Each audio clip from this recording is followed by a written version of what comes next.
Working. Would like to call to order the February 10th, 2026 City Council Work Session. Welcome. It's good to have all of you with us tonight. We'll have some presentations that we'll do on Thursday. And so we're going to move right into reports on public hearing. And first up, I think Kim is going to talk with us about the ordinance for the Historic District Commission.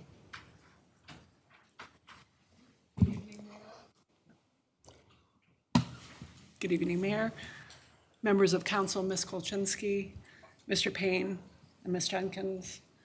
Tonight, I'll be presenting a brief overview of the update to the Concord Historic Handbook. So some background on the update. Over the past few years, the Preservation Commission has received several requests to consider alternative materials to wood in replacement windows. The handbook requires replacement windows to be wood. Vinyl and aluminum clad windows are inappropriate in most instances, and hybrid windows are approved in limited cases. So in the spring of 2025, the commission discussed the changes in availability of wood windows, and they wanted to explore alternatives for replacement windows for all structure classifications. So they directed staff to conduct some research, to speak with other commissions, and to get guidance from the State Historic Preservation Office. And then we presented sample windows of alternative materials to the commission. So the overall conclusion was if original wood windows could not be preserved or repaired, hybrid and aluminum clad replacement windows may be considered by the commission on a case-by-case basis at a commission hearing. So, and then after that, the Planning and Zoning Commission requested that staff work with the Historic Commission to develop clearer language defining what constitutes an unrepairable window. And we included that language in the text amendment. So the handbook chapters to be amended are the approval needs list and Chapter 6, standards for exterior changes to buildings, Section 6.2, windows and doors. For the approval needs list, there's an allowance for planning staff to approve wood windows on homes in the historic districts when the standards are met. And then additionally, language has been added to provide alternate window replacement materials that may be approved through a commission hearing. In the chapter language of Chapter 6, we modified language to clarify criteria for repairable and unrepairable windows, as well as to clarify that hybrid and aluminum-clad replacement windows may be considered on a case-by-case basis during a commission hearing. Further, in the design standards in this chapter, we included language, modified language to align with the language in the approval needs list and the chapter. So to conclude, Chapter 6 and the approval needs list have been updated. The Historic Preservation Commission unanimously voted to send revisions to the Planning and Zoning Commission with a recommendation of approval at their January 14th meeting. And the Planning and Zoning Commission unanimously voted to send revisions to council with a recommendation of approval at their January 20th meeting. So for your next steps tonight, they would be to consider the text amendment, adopt a statement of consistency, and to motion to adopt or not adopt the proposed changes to the Historic Handbook. And we've crafted some statements of reasonableness and consistency. The first two bullet points are in the affirmative, and the third one is in the negative. So I'll read those to you. The proposal is consistent with the 2030 land use plan in that Goal 3, Objective 3.2 states that the city should support historic preservation efforts within the city's historic districts and for other historic sites. Additionally, Section 9.8 of the Concord Development Ordinance references the Historic Handbook, and it is considered a supplement to the CDO.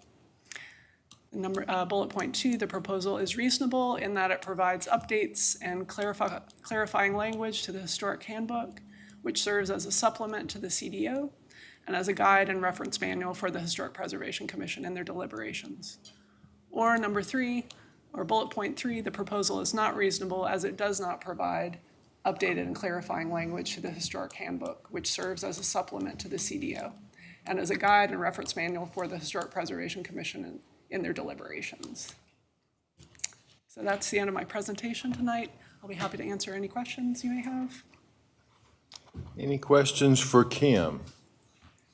I have a couple. Having served on the Historic District Commission many, many years ago and living in the Historic District, I understand the complications of the window issues, but also having restored a National Register historic property, if I recall correctly, the State Historic Preservation Office was adamant, and this involved investment tax credits, Right. that I replace all the windows with wood windows, which I did, because there was certainly a large financial incentive to do that. Right. And so none of usually, do we have any commercial properties that would be eligible for tax credits that fall in the historic district? We do have a few, but also the residential houses would be eligible as well. Yeah. And so this doesn't create any problem with No. State Historic Preservation Office?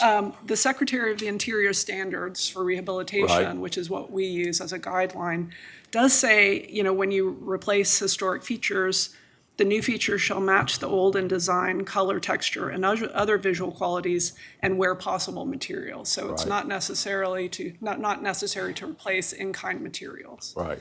And quite often, they use replacement materials as long as it looks like it, the historic material. That's their preference, yeah. I think that's a very beneficial change then. Thanks. Yeah. Yep. Any other questions? All right, thank you very much. All right. Okay, next up, we have Samantha from EDC to talk with us about a potential economic development grant. Hello, good afternoon, Mayor, members of the council, Mr. Payne, Ms. Kulczynski, and Ms. Jenkins. Thank you for the opportunity to present the project this afternoon. Project Sky is Flyrite Holdings Incorporated, doing business as Flyrite. The project location is 7075 Aviation Boulevard Northwest, Suite A, Concord 28027.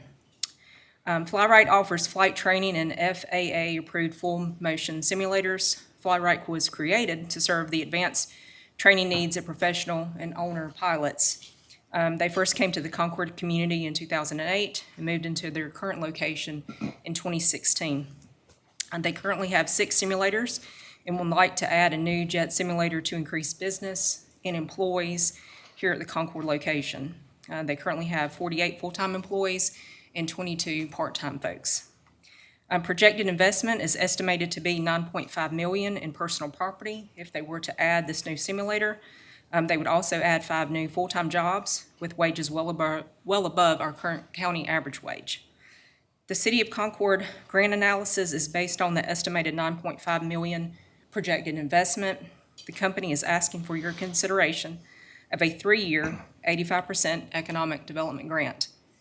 The estimated grant for that 3-year term is $83,092, and net revenue to the city during that grant term is $14,663. Happy to answer any questions that y'all have.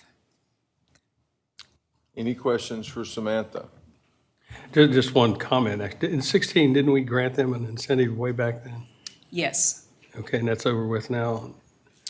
How long was that incentive? That's probably put to bed, it was right? probably 3 years. 3 years, that's what I thought. Yes, I would assume that has all been paid out. Thank you, Sam. Just a quick question. Yes, ma'am. The last sentence, so after the 3-year period has ended, 100% of the taxes would be collected by the city.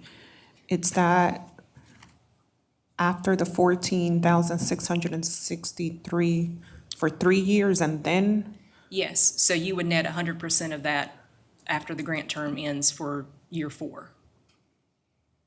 That's roughly $100,000 a year for as long as they got it there, unless it depreciates. It would depreciate, Yeah, yes. If, for example, they had the 3-year, which would have taken it to 219, and now we've been, 6 years into an agreement where they're paying 100% of taxes, which is far more probably made up for the delta on that, probably.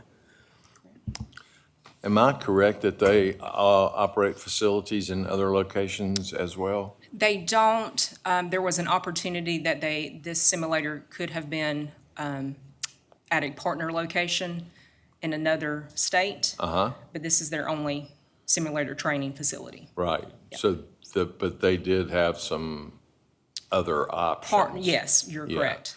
And I think I asked this question when we talked about it before, and perhaps you answered it, but I remember when they received their initial grant, there was quite a bit of discussion about the impact that they have on the local tourism economy. And most of the people that come there to train come from out of town and spend Correct. Days, week or more in a weeks. It can be hotel? weeks, yes. So they generate a lot of hotel room nights for the county, for sure. Right, which in turn generates revenue for the Convention and Visitors Bureau, not to mention the restaurants and the meals that they Absolutely. eat during the time that they're here. Great. Any other questions or Just one comments? last question. Yes, ma'am.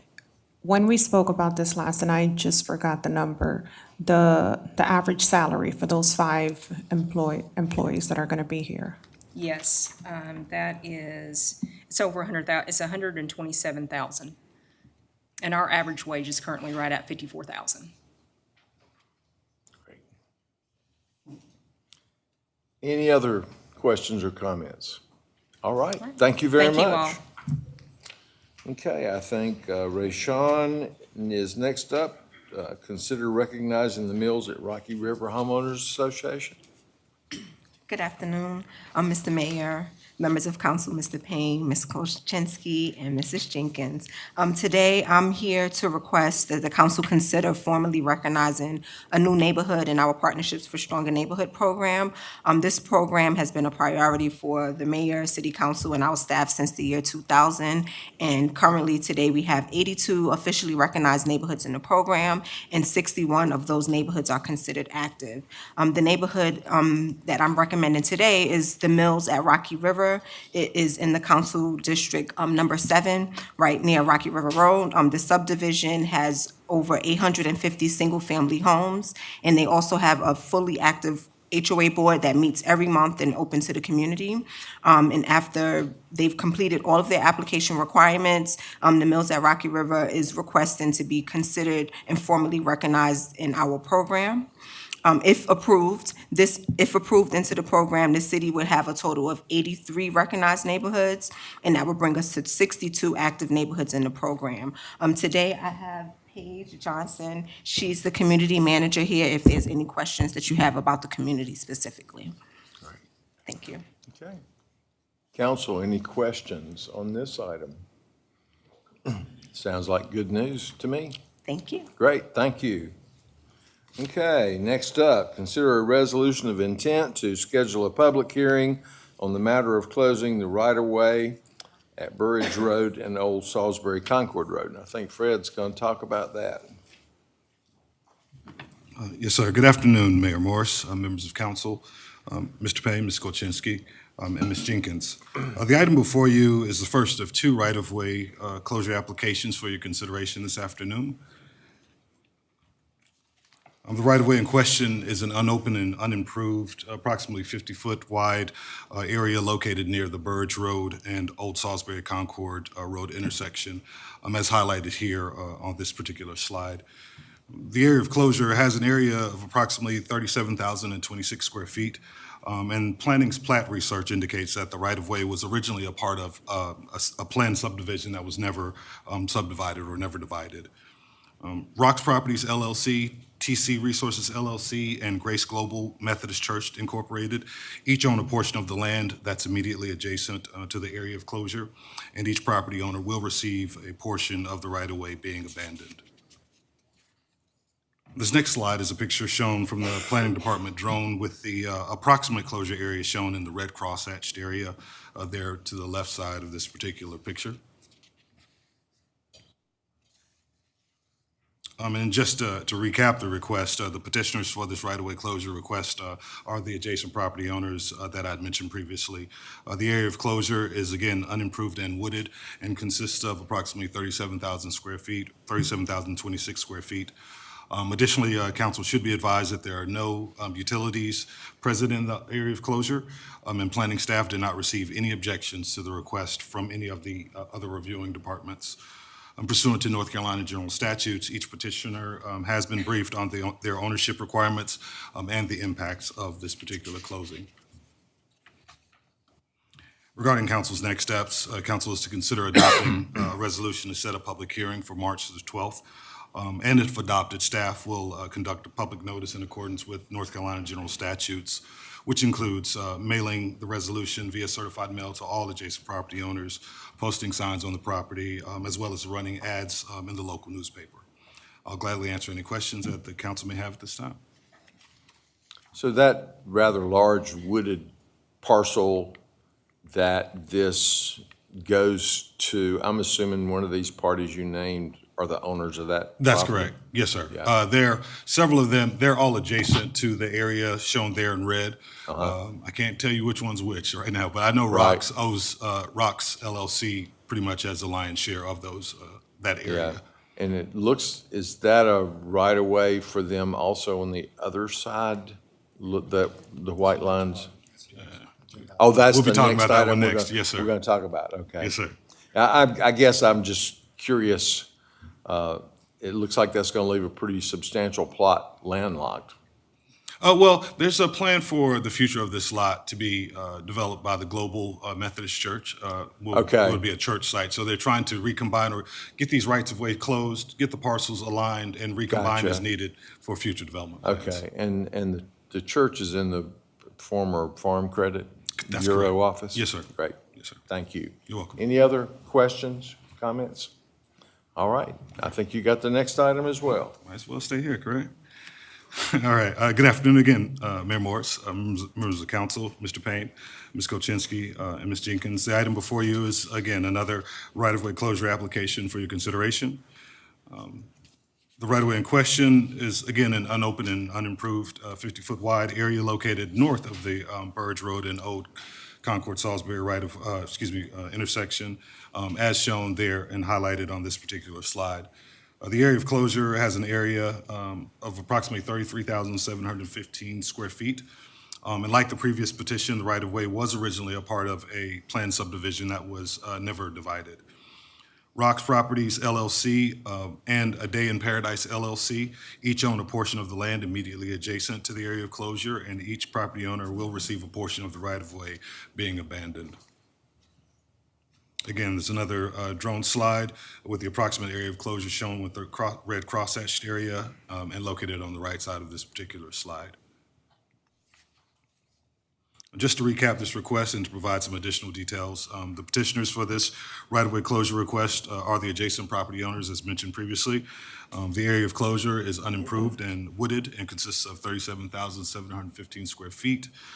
There are no utilities present in the area of closure, and planning staff didn't receive any objections to the request from any of the reviewing departments.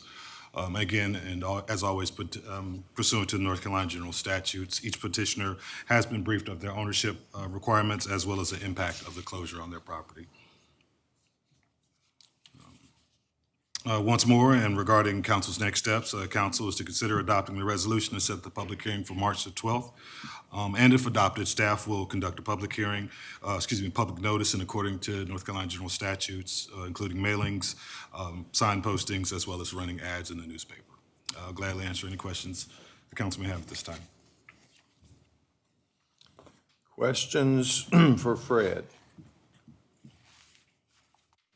I'm curious if the church were to build something on that undeveloped back side of the property, they wouldn't have any issues with ingress and egress just off of Cabarrus Avenue or Old Concord Salisbury, whichever that is. Well, and actually, access to the site probably would come off of Burridge, as, you know, you've got DOT requirements for But they're Concord, giving up Salisbury, as those well as- right-of-ways, right? Yeah, they are. So there's going to be, and actually, I think we've got this in DRC for review. So transportation's already looking at it. So we're well ahead and aware Yeah. of the potential ingress egress issues for the Right. development of the site. Cool. All right, any other questions? Thank you, sir. Okay, I think Philip has the next item. Consider a resolution in support of NCDOT. Yes, sir. Thank you, Mayor, members of council, Mr. Payne, Ms. Kolczynski, Ms. Jenkins. The first item I've got here is for the Bruton Smith Boulevard, Weddington Road area improvements. Before you, I've got on the screen a PowerPoint that I'd shared a little over a year ago when we first brought up this topic, and we're in our early discussions with NCDOT. The project had been brought forth about the Bruton Smith Weddington Road intersection being as close as it is to I-85 with the Concord Mills Boulevard area and traffic volumes that many people are very aware of, that it needed quite a bit of help. So we had talked about this again about a year ago, continued our discussions with NCDOT, and they are now at a point where they are prepared to begin the design and move towards the construction phases in the near future on Bruton Smith Boulevard for these improvements. So again, I'm going to click forward to the map here. So to give you an area reference, again, Bruton Smith Boulevard, Weddington Road, there on the lower area of the screen. Gateway intersection is your bottom right of that map. And then to the north is just Weddington Road going north and south on here. So what they had proposed is what they called a through cut intersection at Bruton Smith Boulevard and Weddington Road. Essentially, they changed the phasing of the intersection. Tony's used this analogy in the past of reducing the number of slices of pie that the intersection has. So cutting that intersection timing into less pieces, we can give more timing to the various sides and essentially give a more efficient intersection to folks coming through this area. So again, that's Bruton Smith Boulevard, Weddington Road. The only movement that is prohibited is the straight through on Weddington Road, and we'll get to that in just one moment, how that's being addressed. Okay, so there's an example. If you were to go further towards the Christenberry area, the Lidl, Bad Daddy's kind of area intersection, there's an example of a through cut in our region. So moving further down, closer to the Speedway, you've got the Gateway intersection there at Bojangles. There will also be an improvement by NCDOT to include a traffic signal there, reinforce the left turning movements, again, make that a safer intersection as well in this whole scheme. So essentially, if somebody were coming on Weddington Road and they were coming from Concord going to, say, BJ's, they could use the Gateway Lane quadrant, go around the Starbucks Bojangles area. They could come out to this signal, make a safe movement, and get to that other side of the road. So again, another reason for that. Sorry, so if you're coming from Concord on Weddington Road, coming from Fire Station 11, Dog Park, so forth, there'd be signage that would direct folks to take Gateway to get across to the other side where BJ's, the other restaurants and So you're forth making are. a turn before you get up to Bruton Smith Yes. and going around the back. Yeah, you to would go you would up make to the you would interlight. make a, let's see, it might be on the next slide here. Yep. So you make a left turn there at the KFC and kind of Starbucks intersection there. And this is showing an improvement that we've proposed in our future CIP projects for city staff to work on, not on a state road. So this is not part of their project, but an adjacent one we would be working on. So a safening up that movement, folks can make that left turn, come out to the signal, make a safer movement there. Again, taking a lot of that congestion away from that heavier intersection there closer to the interstate and essentially improving the safety as well. Philip, one question about that turn, by the way, on the Gateway. Yes, sir. So make sure I understand this. You can't go straight now Weddington to BJ's, for example, crossing Bruton Smith, right? you must make that turn if you want to go to BJ's? Correct. You would have to, well, you'd have to either make that turn at Gateway, or you could make the turn at the main intersection, and then you'd essentially have to make a U-turn Go there. right and do a super street kind of thing, Yeah. or whatever you want to call it. Is that, here's my question. Again, we would sign it on our portion of Weddington Road properly, so the drivers would be plenty aware. That left turn on the Gateway, or what, I'm not clearly understanding the improvements to improve that. Because that's, since the trees have all been cut down, it's a lot safer, obviously, because you can see the cars coming to you. Sure. But it backs up quite a bit right there, and that's So- going to be so even worse. The main safety improvement here is the left turn movement that is currently there that turns towards KFC.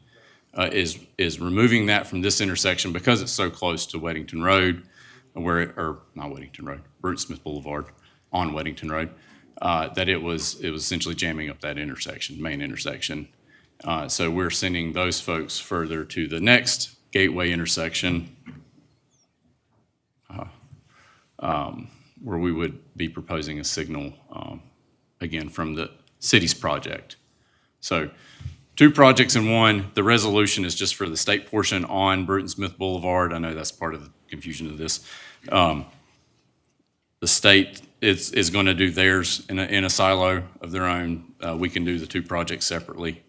We'll come back and do our Weddington Road project, reinforce those movements, make it safer.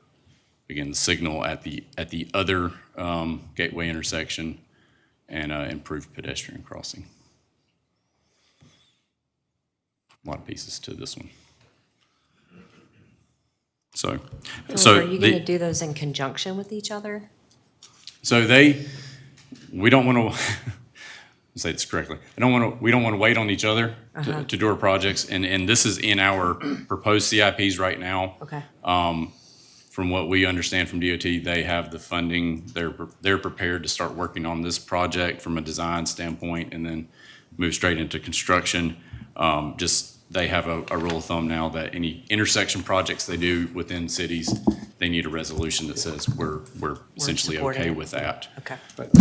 From the TAC last week, this is on the TIP. In fact, it moved up 2 years, in fact, in order to get it done, 27, 29. Yeah, I think they had originally thought this was going to be further out during another resurfacing project they were doing.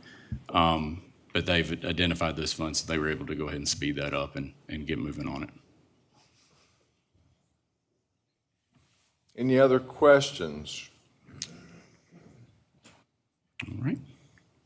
I think you've got the next one. Yes, sir. So, all right, move past this. Again, another prior PowerPoint slide here.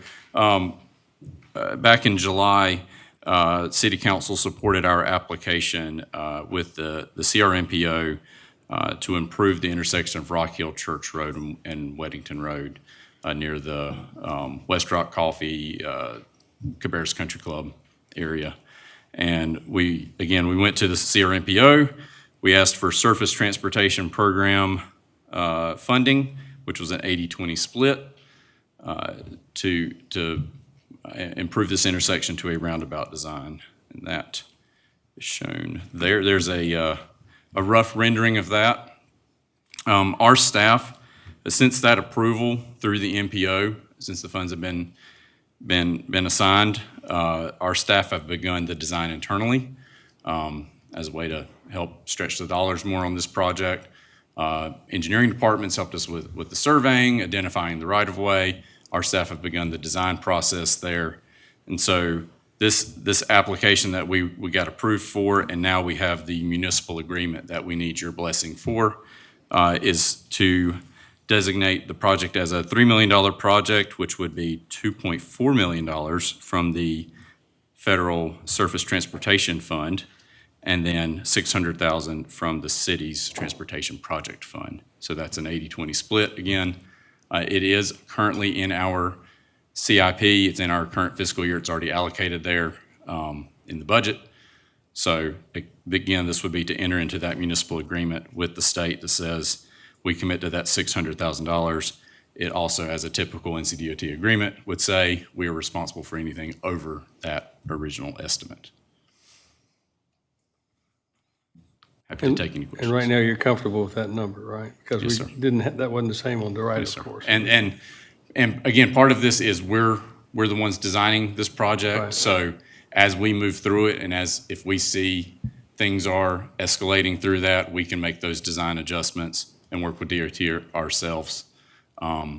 It's one of those manageable ones. We don't exactly have to use a consultant to do all that, so we won't have the change request on the design fees per se.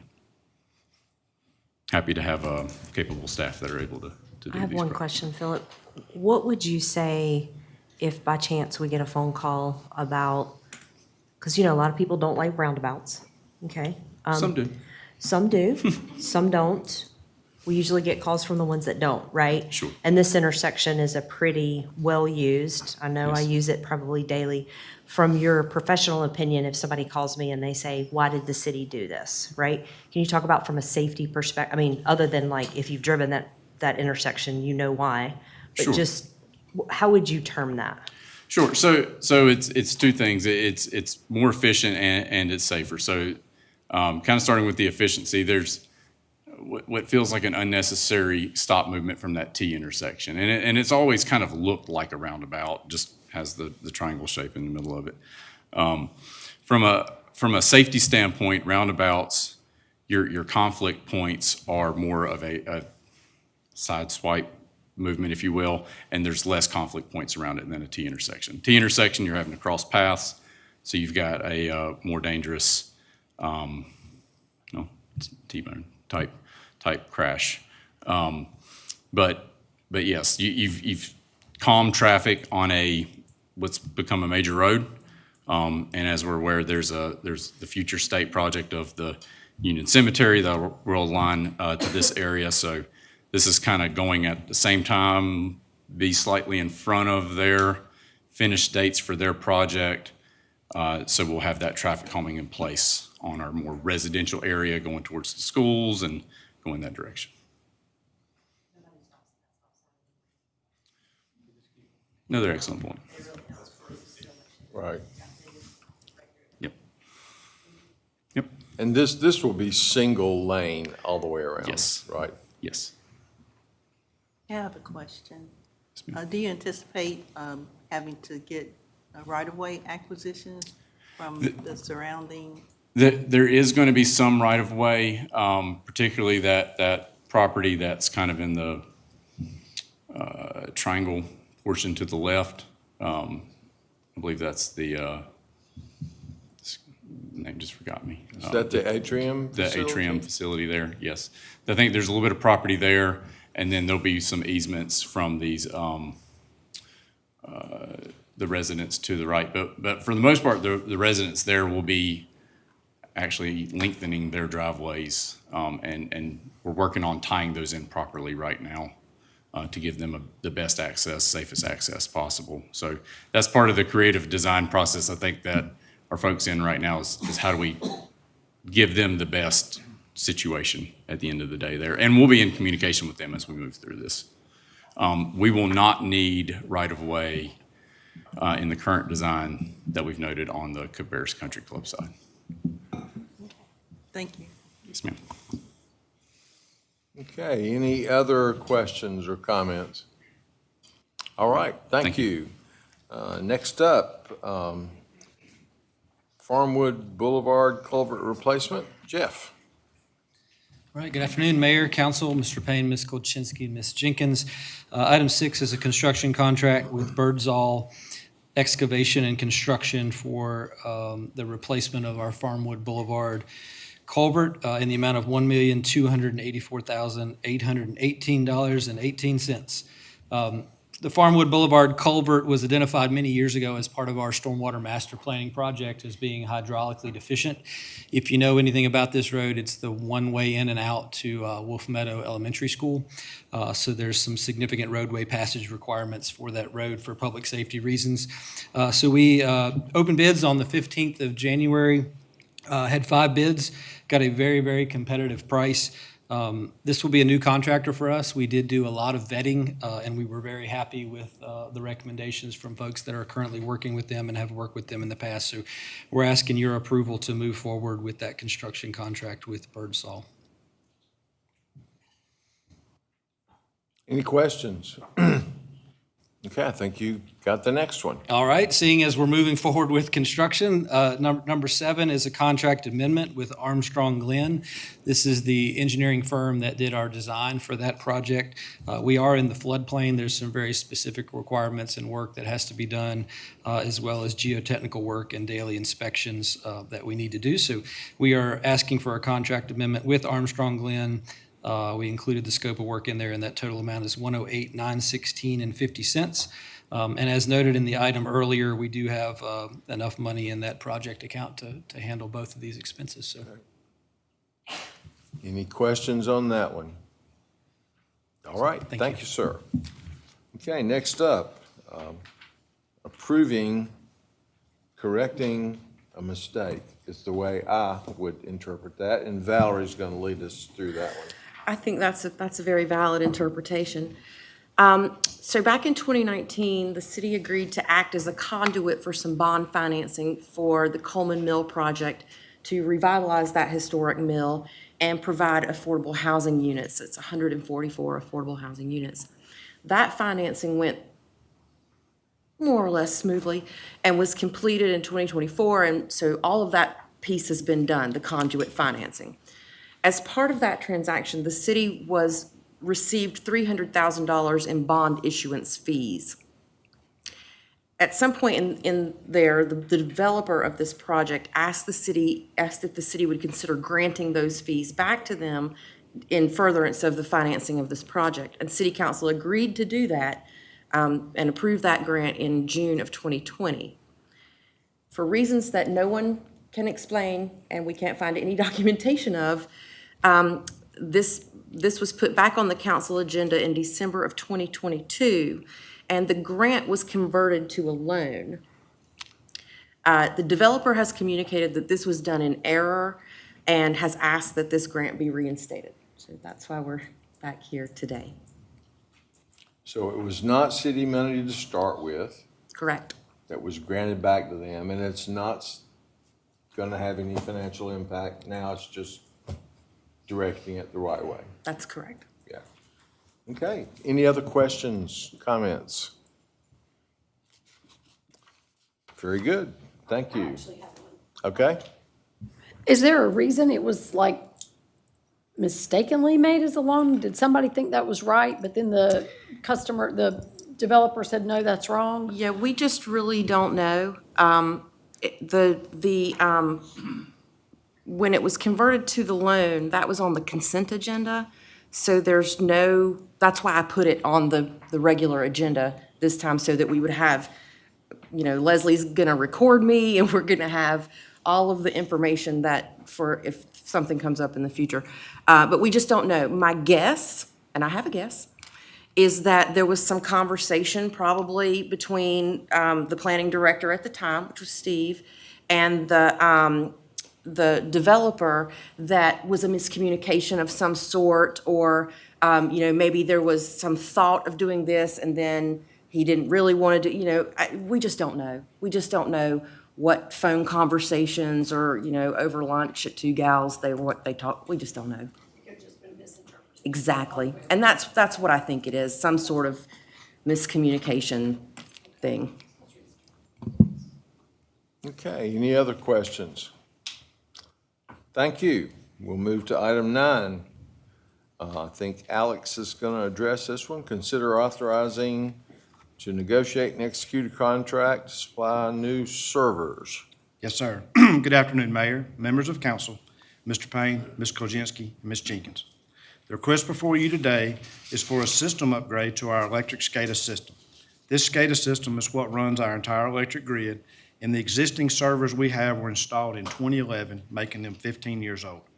They are so old that they will no longer support any software updates. Included in this price is 2 servers, all the software, installation, and migration to the new system. The total cost of this update is $135,109. I'll be happy to answer any questions. Questions for Alex? You know, typically I would say 2011, that's not very old, but I talked to somebody at Apple the other day about my 2011 iPad and they said, throw it away. Yes, sir. Which I'm still, Hanging on to it. yeah, yeah, exactly. Okay, if there are no other questions, thank you. Next up is considering application for water service. Jackie's got that one. Welcome. Good afternoon, Mayor, members of council, Mr. Payne, Ms. Kolchinsky, and Ms. Jenkins. Today I have two requests for you. The first one is Dale McNulty. The location is 1340 McNulty Drive. It's a 1.9 acre parcel within Cabarrus County jurisdiction. It's zoned LDR. It's within Area B. There is an existing single-family home. This is a map of the location. So the parcel is not considered served by water and sewer. However, water is available in Flow Store Road. So an easement has been secured and recorded by the property owners. This is a zoomed out view of the location. So the recommendation is to accept the preliminary application and have the owner proceed to the final application phase, excluding annexation. And I'll be happy to answer questions about that one. Quickly, I think it was in the Charlotte Observer today that we are in a severe drought in Cabarrus County. And does this have any implication? I mean, this is such a small project. I don't think it makes any difference, but we should be worried about giving this water. No, this is a small amount. Yep. Thank you. Just curious, the expense of extending the water line from Flow Store Road out to this property, is that the city or the property owner? That is the property owner. So within the right-of-way of Flow Store Road, that would be where, and conjunction with that easement area, we do try to work with the customer. Ultimately, you know, our water department gets to select the location, but we will work with the plumber, and they'll stake that out ahead of time. So that expense for the longer distance is on them. Yep. Okay. And they do pay a higher rate outside. Right. Yep. Okay. Thank you. Any other questions? Okay, I think you got the next item. Okay, similarly, this address is 1375 McCulty Road. The property owner's name is Cheryl McCulty.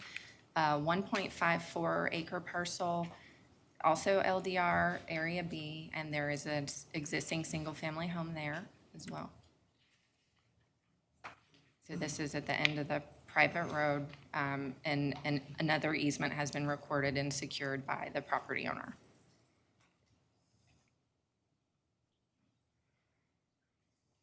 So the recommendation here would be to accept this preliminary application and have the owner proceed, excluding annexation. Questions, comments? Okay, thank you. Thank you. Next up, consider adopting the citizen incivility policy. I'll turn it over to city manager for that one. Thank you, Mr. Mayor. So if council would allow me to take just a couple minutes and talk a little about the background for why this is coming to you. Back in March of 2004, we received our employee survey results, and we had some things that were noted in there. And we had a presentation of those survey results at our Leadership Summit in April of 2024.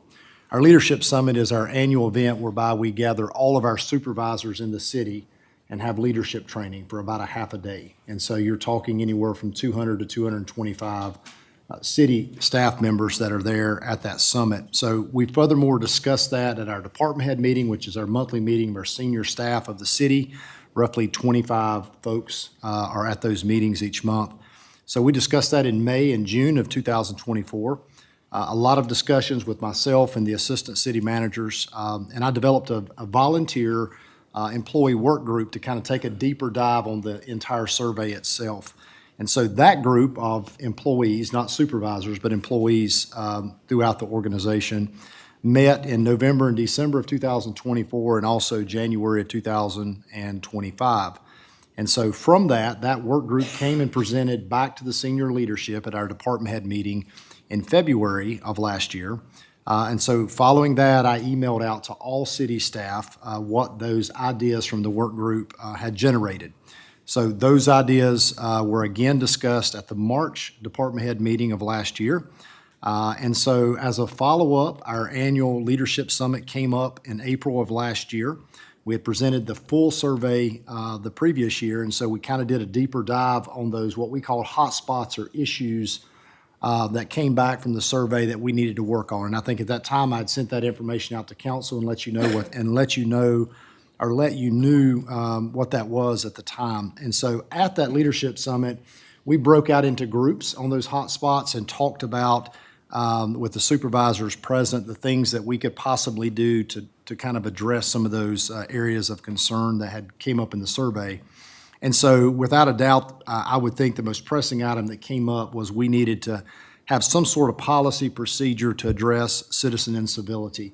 All the supervisors that were present described it as a concern, no matter what their job description was.